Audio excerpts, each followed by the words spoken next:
साथियों नमस्कार। आज बात करेंगे अपन पीपीएच की, पोस्ट पार्चुरेंट हीमोग्लोबिन यूरिया। ये दोस्तों कब होता है? ये होता है प्रसव के बाद।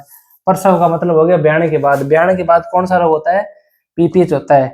तो इसकी पीपीएच की ड्रग ऑफ चॉइस है ये टोनोफॉस्फोन इंजेक्शन। इसको अपन आईवी भी दे सकते हैं डीएनएस या एनएस के अंदर, और सोडाफॉस पाउडर भी आता है वो भी अपन देते हैं। तो बात करते हैं आज पीपीएच की। तो पीपीएच के अंदर मेन सिम्टम होता है पशु खून मूतना स्टार्ट करते हैं, जिसको बोलते हैं खून मूतना या लव मूतना।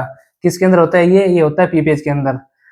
पीपीएच के अंदर पशु खून मूतना स्टार्ट कर देता है। और ये किस गाय में सर्वाधिक होता है? ये होता है ज्यादा दूध देने वाली गायों के अंदर। पीपीएच सर्वाधिक दूध देने वाले गायों के अंदर होता है। और इसके अंदर होता क्या है? इसके अंदर फास्फोरस की कमी हो जाती है। किसकी कमी हो जाती है इसके अंदर? फास्फोरस की। किसके अंदर?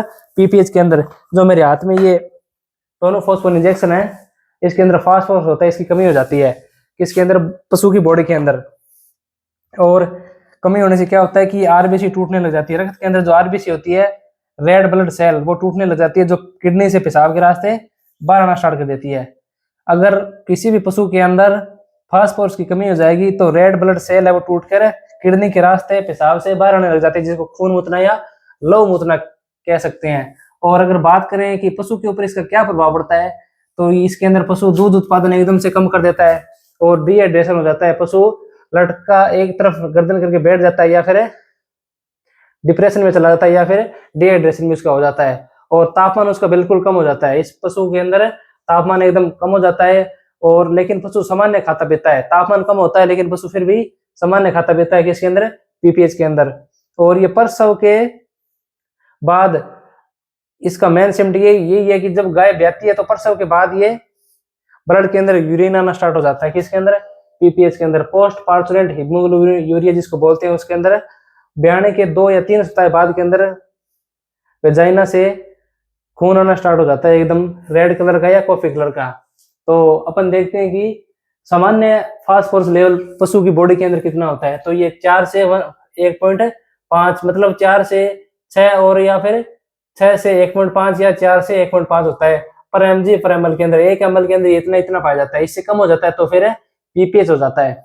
और बात करें कि इसको क्या दिया जाए, तो इसको सोडियम एसिड फॉस्फेट, जो मैं आपको दिखा रहा हूँ टोनोफॉस्फोन, इसके अंदर सोडियम एसिड फॉस्फेट आता है 20%। तो अपन इसको देते हैं आईवी, स्लो आईवी दिया जाता है। और सोडाफॉस पाउडर मैंने आपको पहले बताया था, सोडाफॉस पाउडर भी इसको दिया जाता है।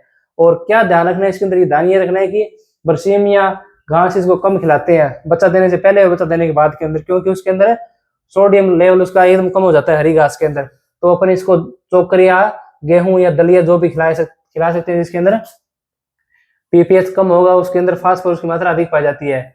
और इसको ऑक्सीटेट्रासाइक्लिन भी देते हैं।